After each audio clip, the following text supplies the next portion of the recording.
Hi, everybody. I am Evian Wagner. I'm part of the professional learning team over at Hapara, and we're really excited to bring you today's webinar. But before I hand it over to Nick, I want to point out that on the bottom right-hand side-ish of your screen, you should have a spot where you can ask questions. And if you think of something as Nick is talking, feel free to throw the questions in there. I'm going to do the job of kind of facilitating the background. If it's something that I feel is worth interrupting him, if it's that important, I'll barge in. But chances are I'm going to kind of hold the questions to the end, and then we'll throw those questions out to Nick when he is good and done. But other than that, sit back, relax, enjoy the presentation. We're also recording, and you'll be sent this recording later via email if you want to share it with friends or watch it over and over again, as I'm sure you will. But anyway, that's handing over to Nick. Nick, it is all yours. Okay, thank you. Thank you. All right. So I'll just want to start out. Thank you for allowing me to do this. This is always a fun topic. I love Hapara things because there's such a pedagogy in mind behind everything they do, and it makes it just work so much better in the classroom. So we're going to talk today about inquiry and learning, and a lot of that has to do with Workspace. So if you've never attended a Workspace webinar with Evian, there's some actually on the Hapara site, the same thing. You can watch a video of it. I'll even refer you during my slideshow to the shortcut so you can watch it if you want to develop your skills more with that. But we're gonna focus mainly on how to be creators and how to be use inquiry in our classrooms. So let me make sure I'm sharing my screen. I'm going to minimize my my web camera for right now so I can show you this main part. And so hopefully you guys can see that. Again, if you have questions throughout, just go ahead and post them on the right. They should be on your webinar area, and we'll be able to answer them. I'll pause during time. So I'm Nick Finelli. I'm a Hapara champion educator. And let's see if we can get this going. There we go. And so I just want to give you some brief background about me. So I've taught for 19 years. Most of that was teaching children, although during the same time I was teaching children, I was also teaching adults during night classes and as an adjunct professor for College of Charleston and Citadel in South Carolina, where I taught second grade and fifth grade. I was also a technology coach and a national board certified teacher. So today, and what I do now is I'm really a freelance technology integration artist. That's my creative title for myself. So I work with lots of different groups and help people learn how to use technology as best they can. I have plenty of certifications, as you can see below, from being Google certified and being a certified innovator, all the way to working with Microsoft and being a master trainer for them, and working on Minecraft, and of course using Apple products and doing that, being a Hapara champion. And I work with a virtual reality company called ZSpace and do some stuff with Sea Salt too. So it's kind of my background.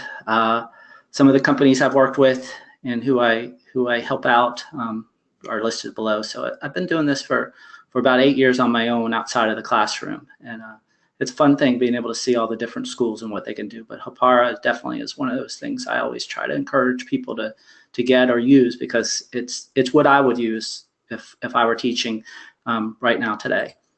So my company is called Blended Tech Learning, and that's, if you want to look me up, I do other things besides this. So if you want to join me at any time and ask me questions beyond this, I have different channels for that. So I'm gonna move on and talk about learning by creating through inquiry. So that's our title. And so I wanted to kind of go over some basic things here with Hapara. And so it's always important for us to be grounded in John Hattie's Invisible Learning Studies. When we think about Hapara and all the things that it does very much empower student agency, thinking about all the things that we do within the classroom. It's not the monitoring, it's more of the helping and enabling students to be leaders of their own learning. And then the constructivist model, being able for them to be able to create and add stuff. That is such an important part of education. That's why the makerspace and the whole makerspace movement has been happening is because we want students to create, we want them to think, and we want them to do things and construct stuff, and that has been missing in our classrooms. And of course, formative assessment. I mean, without good formative assessments, you can't really move kids to the next level. So all of those are part of it. And so I just wanted to kind of verify and bring those up. Oh, let's see. Thank you. My webcam is on. Let me just take that instead of minimizing it. Go ahead. Yeah, I've done it a million times. So I remembered you saying that you were going to minimize your webcam, and I was like, I know myself, and I would end up scratching my nose and doing something embarrassing. So. All right. So. You're still there. I'm still there. Still okay. there. Let me go to my Windows. That's what I got to do. You should have a button somewhere. Oh, I know. Yeah. There. I got it. Sorry. Yeah. Not to keep. No, it's fine. I appreciate you. Good thing I caught it right now instead of later.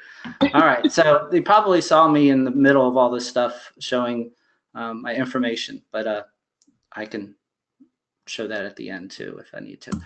All right, so let's kind of go back here. So back to our little slide and talking about just, grounding ourselves and knowing that these are the things we believe in and that are going to help us improve student learning and help them be self-directed.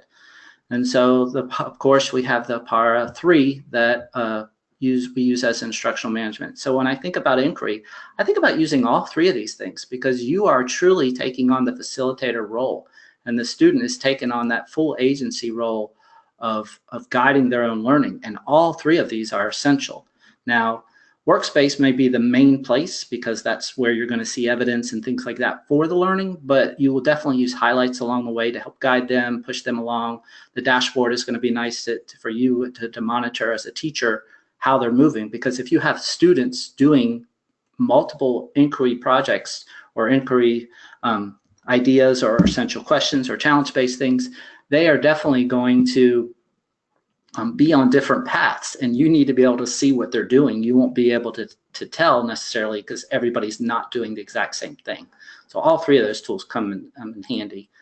I like what Hapara does with accelerated learning. They talk about each one of these components as part of their logo, and I've decided to take it a step further and make it more of an inquiry-based talking about it. So when we talk about differentiated instruction, we think about inquiry, and what this does is it allows students to take their own path for learning. So when they're using some sort of inquiry question or something like that, they're following their own lead. So of course it's differentiated.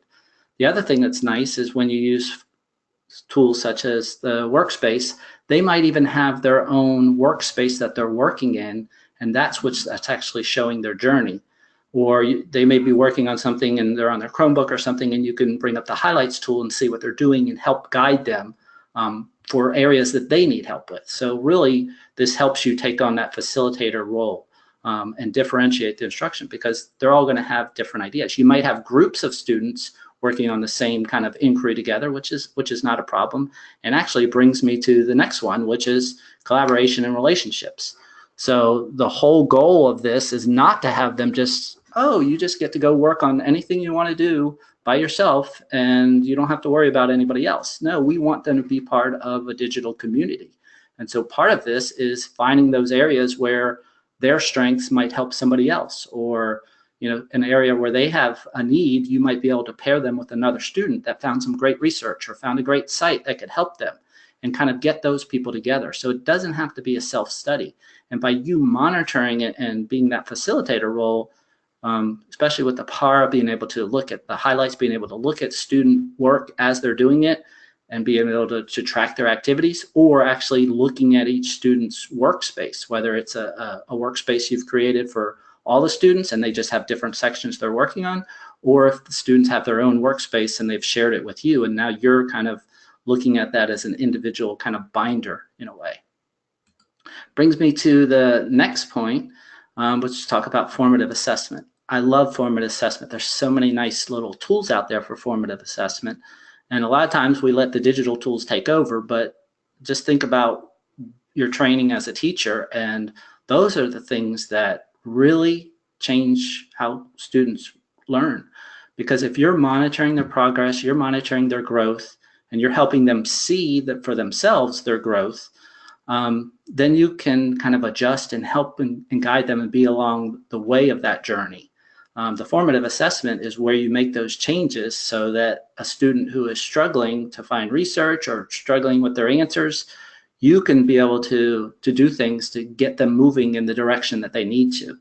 And so that also, kids are going to end up with stumbling blocks. They're going to end up with areas where they're going to go off and end up doing research in some area they don't, doesn't really help their question, or they may get stuck. And so your job is to kind of see those areas and see how to help them help themselves, basically. And so, of course, we would use all the Hapara tools for that. If we go down to visible learning, the journey itself is important. That to me, inquiry is about the journey. It's not necessarily about the final product. It's about them learning how they learn and how they get these skills. So when we talk about visible learning, we look at Workspace and highlights because it will show them those visual cues that you're giving them. So in Workspace, you're providing feedback, or they're actually able to see the pathway in which they learn. So it might start out as the essential question, or their guiding or challenge-based question, and then it leads into other questions, it leads into other research, and they can see that. So as long as they're kind of leaving that paper trail, and I call it a paper trail, but really in Workspace, it's that digital trail. But as long as they leave that trail, then you can not only go back and see their pathways and see, how they ended up in a certain way or how they learned about something, but also be able to redirect. And so that visual aspect of it, I think, is pretty good. And it allows the students to also monitor, because they might realize like, oh, wow, I've done a lot of research. I have all these different resources, but I really haven't used them. I've been gathering them, but what have I used to help me? Or on the other hand, maybe they only have a couple of resources and they realize that they need different perspectives. And so, it just helps them be able to look at all those things. So visibly being able to see them, plus the highlights, being able to pop in with a note or something encouraging, or share a particular focus, a particular website for them to go to, could always help. Then the last one, learner agency. So one of my favorite things about Hapara, and especially with Workspace and using inquiry, is that just the idea of inquiry alone is going to empower students and help them be self-learners. And so it holds them accountable because it's their thing they're interested in. So they're going to want to learn more about it and they're going to go after it more. As long as we enable that capacity for them, it's going to make it much better for us. So inquiry naturally brings in choice. It's going to bring in self-direction. You may have to nudge kids along, of course. You may have to limit their choices because there could be so many directions and so many choices. You might have to help them with the goal setting. So this is our role as a teacher, is to facilitate that. We're not just leaving them to the wolves out there and just saying, all right, go at it, figure it out. There is some of that, but I think the most important thing that we need to look at is that self-efficacy, because that's what comes to the forefront of all inquiry-based learning and all learning where the students are in charge, because they learn what their capacity is and they learn how to figure out how to make things happen. You're there to kind of help guide them so they don't fall flat, but sometimes the student does need to fall flat to get back up. So it just depends on who you're teaching, who you're learning, but and what they're learning to help them. So that's how I look at Hapara's basic 5 things that kind of accelerate learning and how I relate it to inquiry. And so our main part here is to talk about Workspace, because I think that is a key component. And Workspace could be, of course, a teacher-created workspace and actually using the group aspect. So if you've never seen Workspaces, and added a bunch of nice things to be able to make it more attractive visibly, to be able to see pathways. So like having cards in the same color can help you. Otherwise, I also think about just the grouping, but thinking about our cards, we have learning outcomes, resources, evidence, and rubrics. So kind of our 4 components. And when you think about a student wanting to be self-directed, a student wanting to kind of create their own workspace is perfect for that, because you can actually set it up so that you just start out with a learning outcome or a goal or something like that.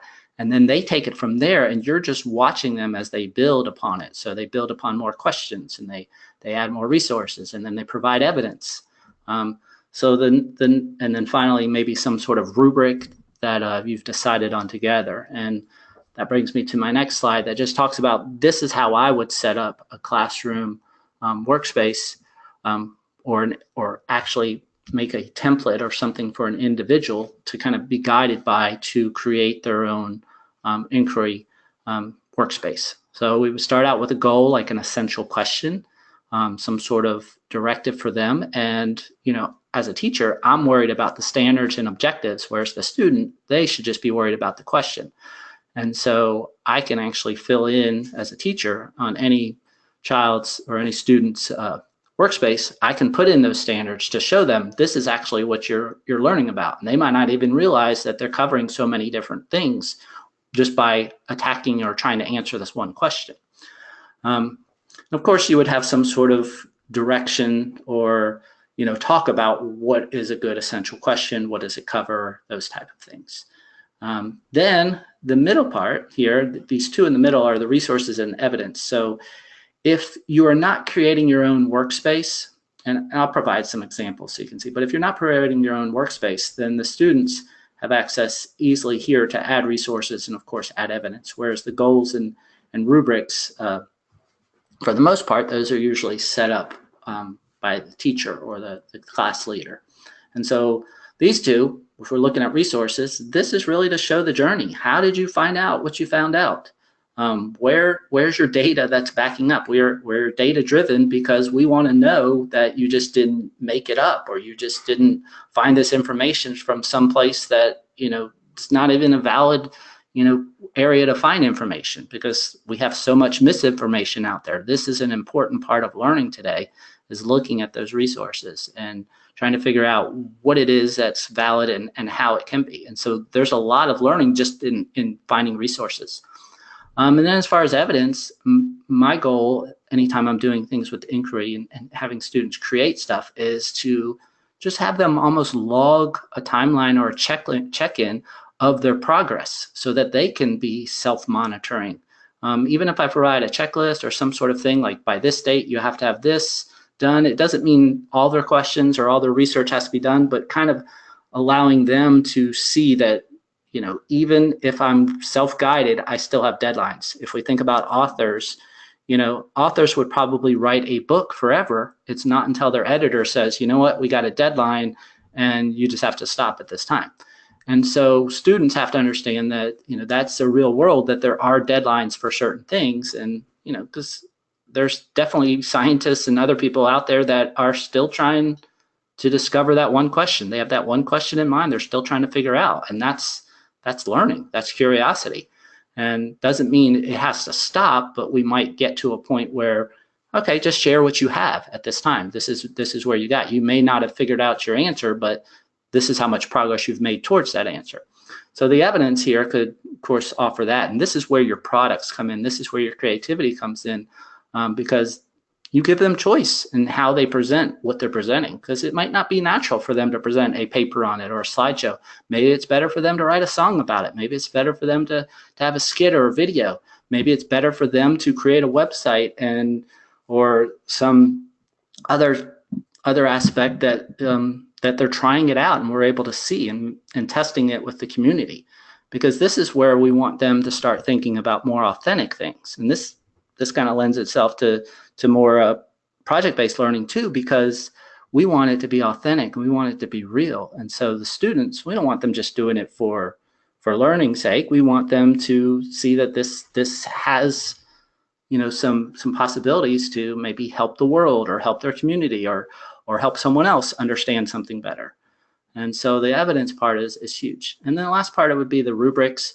And this would be where, how are you looking at what they're doing? How are you analyzing and talking about this framework for what they're doing along their essential question, what the evidence is supposed to show. And to me, it's always better to do it with the students. A lot of times if you're allowed to be guided along the way and you have to, be told like, okay, it has to meet this requirements, Yeah, that does work for many students because all they want to know is what do I have to do to earn this grade, or what do I have to do that? And that still doesn't put them in the frame of mind of I'm in charge of my learning. I'm just in charge of getting to the point if I do that. So having a collaborative rubric, having some sort of collaborative assessment goal or way of showing the understanding will lend itself even larger to the entire process of inquiry and having the students be in charge of their own learning. So one of the ways I think you can do this in Hapara is to have a one class and one workspace, and then what you could do is assign different groups. So if you have partners working on the same type of question or idea, or maybe even multiple people working together, by assigning them and putting them in groups, they can work together, yet they're still kind of working separate, and you as a teacher can just go to one workspace and look at everybody's stuff. So that's a one plus, I think, for doing that, is because you differentiate within the workspace, but everybody's doing kind of different things based on their group. And so grouping helps out. Another aspect just of them using this is being able to add their own resources. So if they don't have the power to just simply add a resource or be able to share their learning or their evidence, then it makes it much harder for them to kind of take charge of their learning and create stuff, because then they always have to send it to you and then you have to approve it. Where it's here, if it's on a workspace and maybe even others are allowed to see, and that's kind of up to the teacher whether they want to show the progress, then I think they're more cognizant of what they're doing and what they're posting. So it helps them kind of have some metacognition about what they're learning and how they're presenting that information. And of course, you have the highlights, being able to encourage them and send them messages or focus them in certain areas if they need it, like I talked about earlier.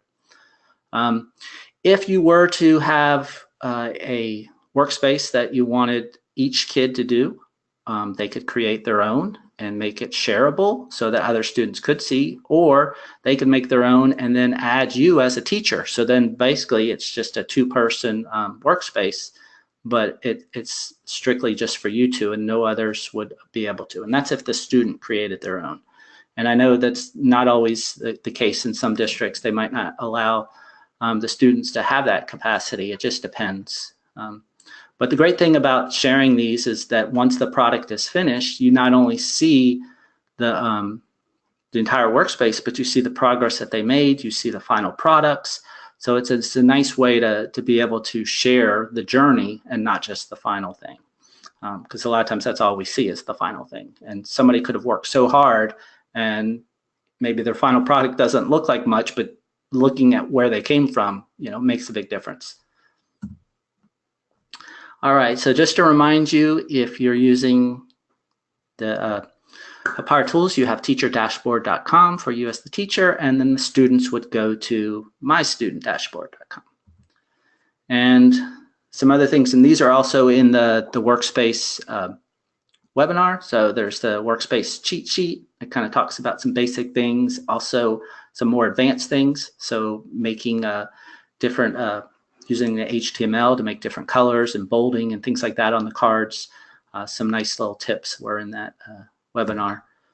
There are a bunch of great workspace examples, and I've actually used some of them because I wanted you to be able to see how some of these examples could be used as kind of an inquiry approach. Just simple research examples could be used in that way. So I will go to those in a second here.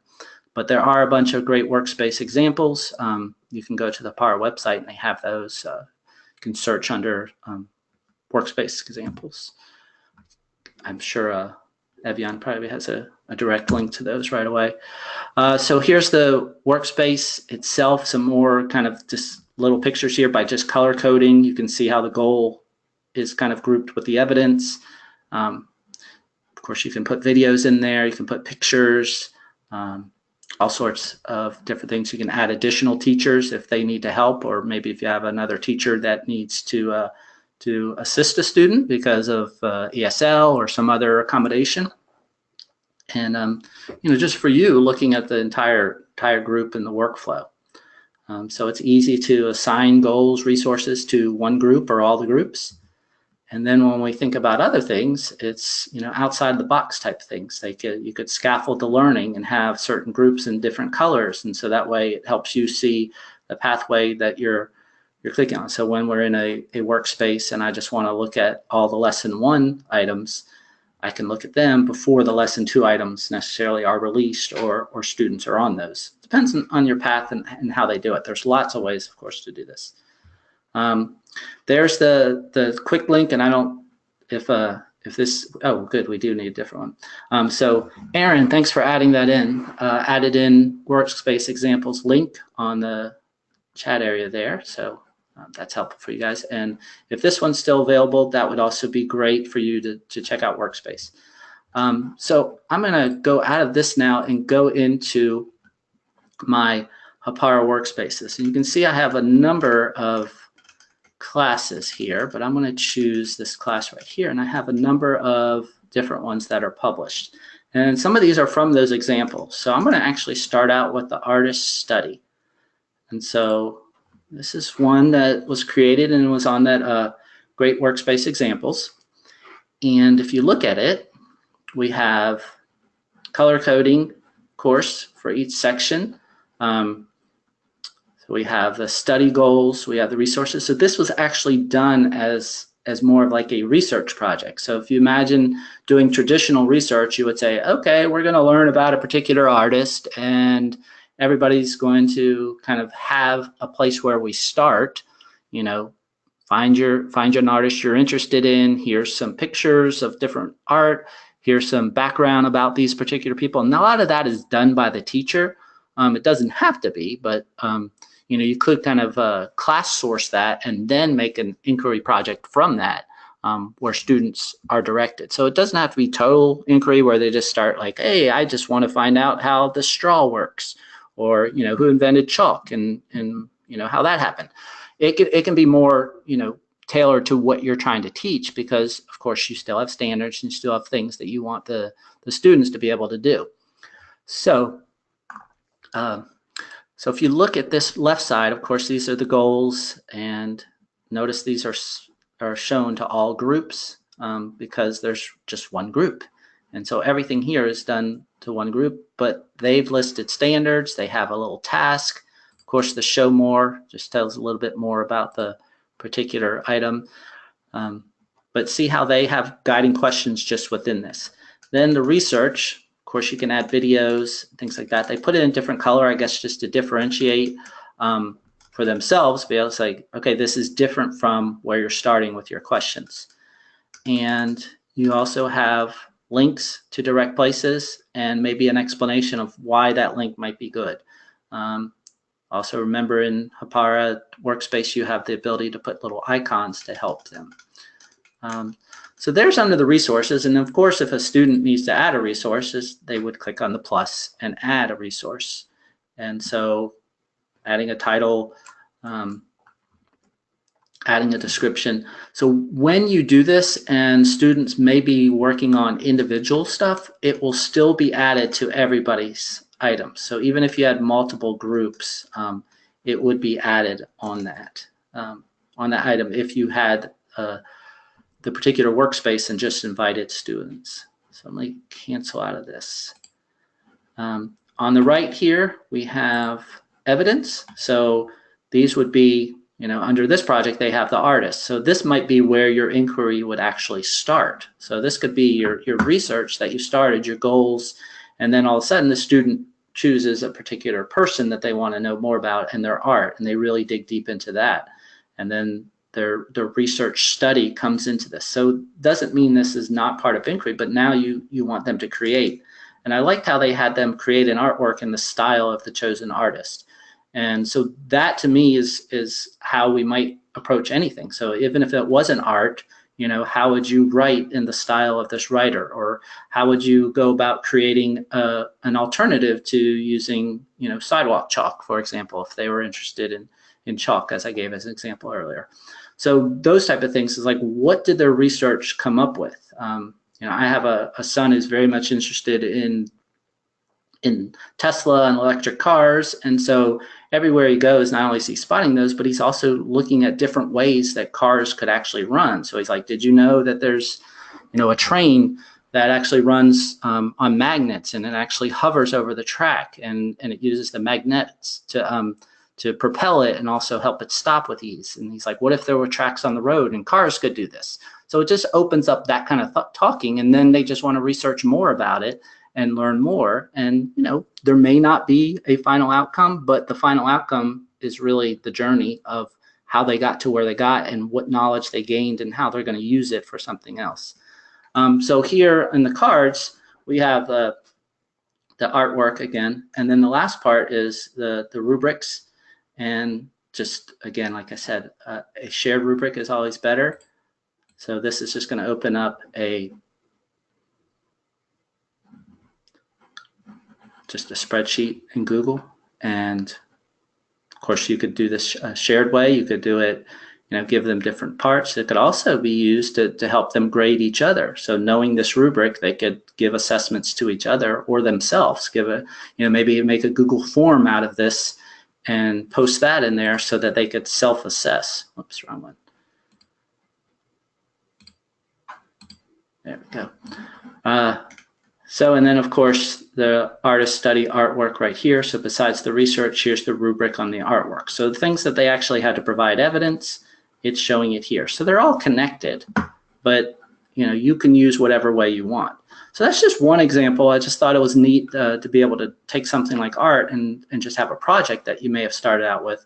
But then really once you got to the part that, it was going to be more individualized, you could break it off. So here would be my suggestion is you would take that idea and maybe have this as a shared workspace and then have the students make their own. So I'm going to bring over this one, and we're going to say that Harry over here was interested in doing his own little inquiry project, and so he decided to create his own.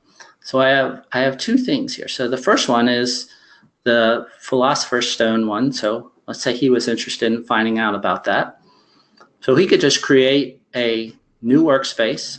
So when he goes to Workspace, I could actually go back there again. Go back to Home. You can create new workspace. And of course, you put your title, you put your groups in there. Of course, they're not a teacher, so they're not in classes, so they're really not managing. So they would just add a title, and I'll just add an inquiry, winter 2018, or if they add a specific question. So now it's just blank for them, so they can actually add all these cards. Now, I probably wouldn't do this unless the students had some sort of direction of what they would do. I might actually give them a sample or a way to kind of scaffold this rather than starting from scratch. I would probably do this type of thing and say, okay, you're on your own to create your own workspace based on practice that we've maybe done together. Maybe we did some sort of inquiry project together as a class, or maybe they worked with a team and I kind of guided them. So I wouldn't take them to this level until they were kind of ready to be on their own. And some kids may. It just depends. Let me go back to my home again. So that Philosopher's Stone was just an example of them just creating their own and starting it.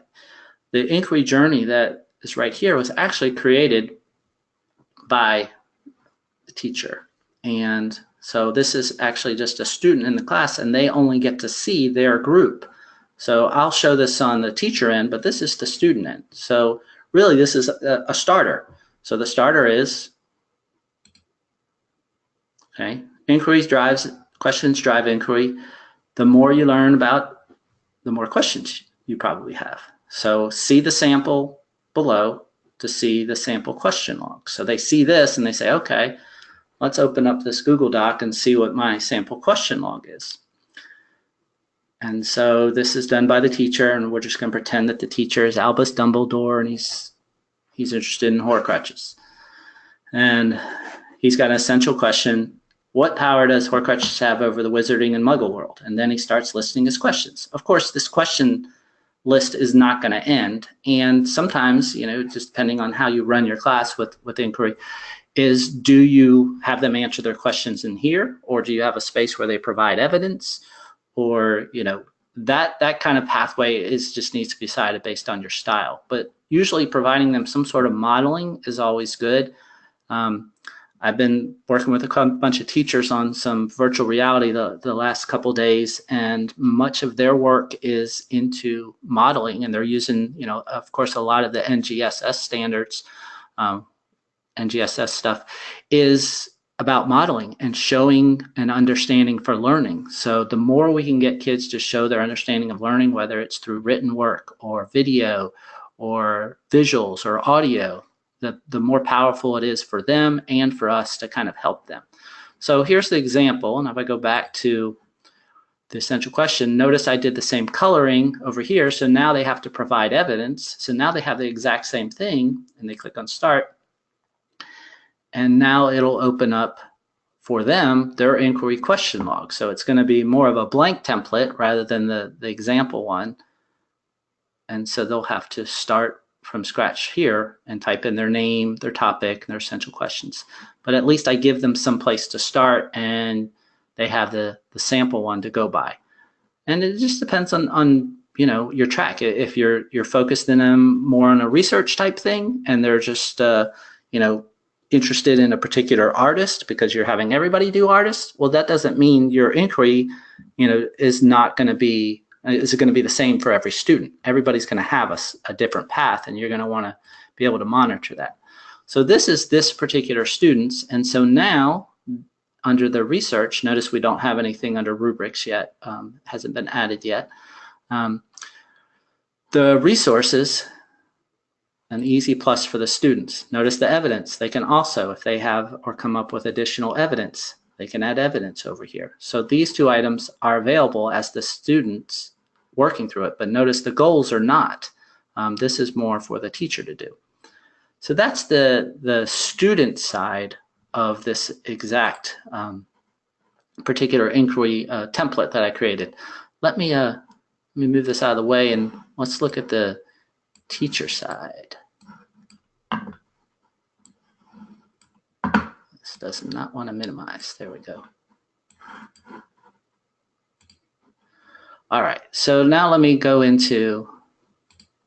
back to our, actually that's highlights.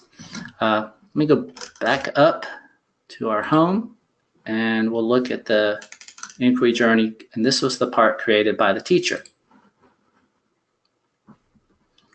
And so actually I'm going to pause here for a second because I noticed we have some things listed, so I just want to make sure.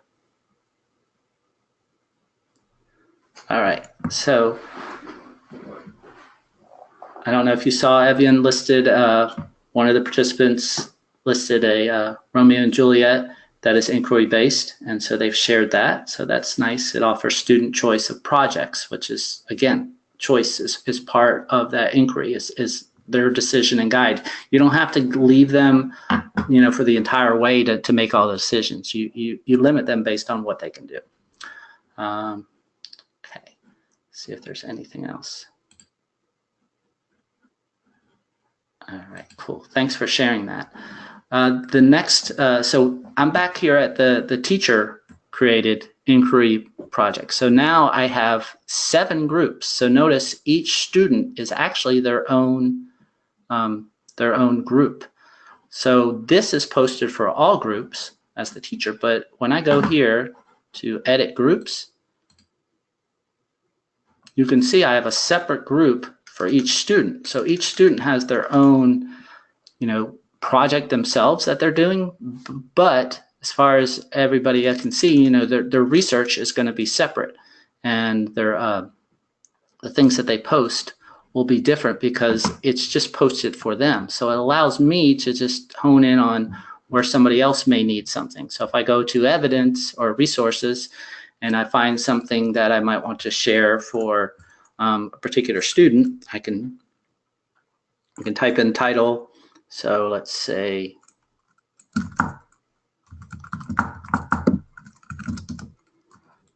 type that wrong.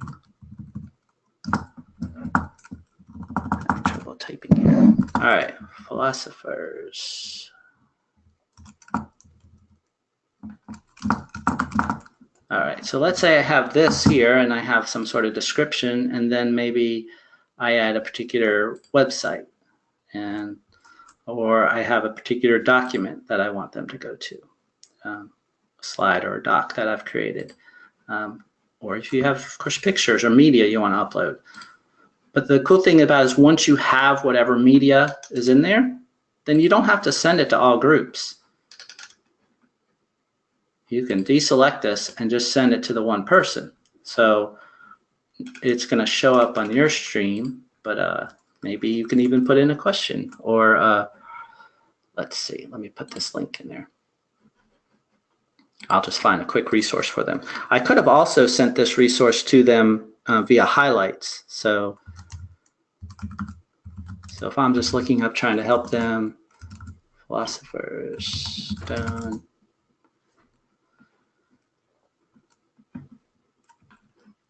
And of course, maybe I'll find something here on this Alchemy site. And so let's say I did my due diligence and found what I needed, and I realized that this would help them. So then I check it, to put it in there. I can add more if I need to, but now I'm going to send it just to that person. So now it shows that link. If I were to go back to the student, there it is. So maybe if I show it side by side, it might help. So the student is on the right, and there's their stuff, and there's the teacher-driven one. So they would see it right away, and they would be able to look at it as research. So now if they add something, notice now it says on my screen on the left side for the teacher, creator Harry Potter, one group, and what is he creating? And so maybe he's adding something in there. So I'm just going to quickly put in something, test, and click done. And so now it's added in here. It shows that it's given to one group. And I can, of course, go in and edit their particular work. And that's another nice piece about being the teacher and being able to manage and control this. And we haven't even gotten into the actual groups and looking at the activities. So once they do turn in stuff, be able to monitor that besides looking at the cards. But when you do that, so let me delete this card. So when you do that, you can, when you go to the edit students and groups, you can look at the student groups themselves, add different people. Maybe you need to add a teacher to a particular group. Go all the way down here and add teachers to your class if needed. The activity summary is going to show you whether they've logged in, what grades they've submitted. So of course you can see that there's a essential question evidence card has already been started by this particular student. And so this is just a nice way of looking in one spot for all of these things. So as a teacher, you know, it just helps you to look at everything in the big picture and guide people, because otherwise you wouldn't know. And so, you know, if they're working out of a 3-ring binder or something like that, and, you know, they can forget things, or, you know, you might not see all their evidence. Whereas here, it's a nice way to see all their evidence, especially if they're used to using Google Docs and other things, because they can store things in their drive and you can help them find it or move them along their way. In the individual activity, of course, it's just going to show their latest activity that they've done. So to me, that's where I would go. So starting out, I would start with maybe some sort of group project or group inquiry project and get them used to how this works and how this might work that way. If you've already passed that and you're ready for pairs or something like that, then scaffold it down and have pairs work together. So instead of a group of 1 here, you know, I could add a different student. So I could go here and say, well, now I want this student to be with them, and I want this student to work together. So of course, just by dragging and moving them over, I can add different students to different groups. There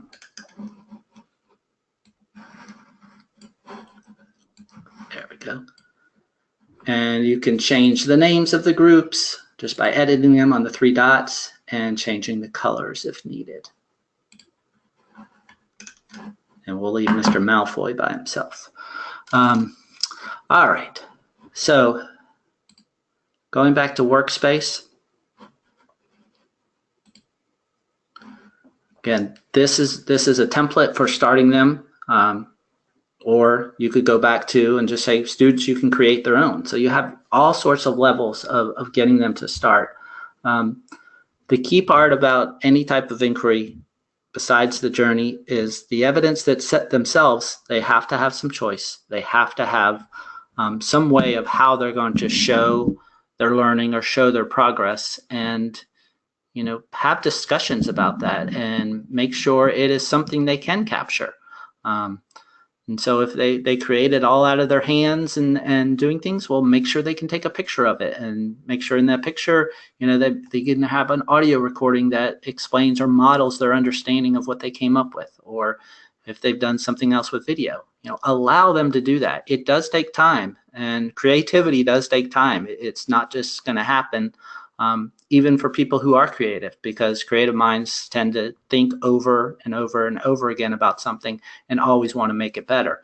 And those people who aren't as creative and things like that, yeah, you might have to guide them to think about possibilities, but you want to give them some choice so they don't feel like they're just being told what to do, because then their creativity would be stifled. Again, maybe have them create just within that particular idea that you had them do. They would be able to manage that. I know I have had students where they'd rather me tell them, like, okay, you have these two choices, but from there you still have some choice within that, and that kind of freed them up to do something. Notice I haven't created a rubric card, but as soon as I do, it would show up on the students end too. You can see automatically here, students already got a blank part just by doing that.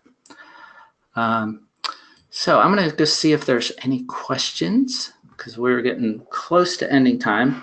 Appreciate the handouts of the PDFs on the great examples. So if you check in that section, it's there. Oh. Yeah, we threw up, well, we put links up for them, and then I realized, wait, there's an easier way to do this. Okay. We threw up the 2 handouts, that Workspace cheat sheet, and then the great examples of Hapara Workspace. That are there for everybody. The good thing about those is that they have links in them.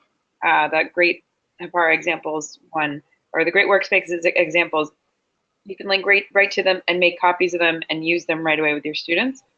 So those are there for you. I did want to make one small correction, although now my brain is working and I want to make this happen, which is that students currently cannot make their own workspaces. However, there's always a workaround for something like that, which is if you wanted your students to create a workspace, sit them down at your computer and let them have at it. There's not much damage that they can do. Of course, probably, you want to do that with your trustworthy students, or you want to come up with rules and ideas for that. But now my brain is working. I think what I did is for these, I think for these accounts, what I did is I enabled those students that I use for the demos as teachers and didn't realize it, because I usually use them as students. And so that's probably what happened. Yeah, that does kind of speak to the fact that you can add teachers and learners as workspace, Right. which some of those great workspace examples are directed as kind of professional development sorts of workspaces. So Right. lots of pieces, lots of ways that you can use it. But yeah, now I want to go talk to the developers and be like, how do we make this happen? Which is something that Hapara does a lot. Yes. We love your ideas, not just yours, Nick's, but those listening. We love your ideas. Anytime you have ideas where you're like, I wish that it would do this or it would do that, the bottom of the page, you can give us those ideas, and then those are the things that we actually do. So, yeah, I don't think we had a ton of questions. We had somebody throw out an example of a workspace that they know and love. I think if anybody has questions, speak now or forever hold your peace, or don't. You can always find us on Twitter, on Google+, all over the place, by email, etc. So I don't see any more questions. You do have your handouts there, so find those handouts. We will send you a copy of the video and the slides if we can steal them from Nick. We'll send those to you by email so you can have all that information and goodness and work on your own. We're excited to hear how everybody uses Workspace out there. So get in there, use it with your students, see what it does for you and what your students do with it, which is always the fun part. and keep us in the loop. Nick, I'll hand it back to you to close out. Okay, and I just actually put the doc in there, the slideshow. So Great. that's in the, I sent it to all, so everybody should have that. And if it's not visible, then I'll just change it again. But I thought it was a view only, so it should be okay. Can you get it? Let's see. I think, yep. Okay, perfect. All right. So again, just let me turn off the video. There we go. So again, just I want you guys to think about this as when we do anything with inquiry, we have limits just in our classroom and what we're allowed to do, and of course what our students are. But don't sell them short. You know, if you scaffold and move them through in a way that's going to grow them, you know, just think about now. What is it? You know, for some of you, it's the beginning of the year, I guess, if you're in the southern hemisphere. But for others, it's the, you know, you're almost towards the home stretch here. You know, this is your last kind of solid stretch of teaching before you do any testing and stuff like that. Think about your kids when they first came to you in August, what they could do and what they knew about.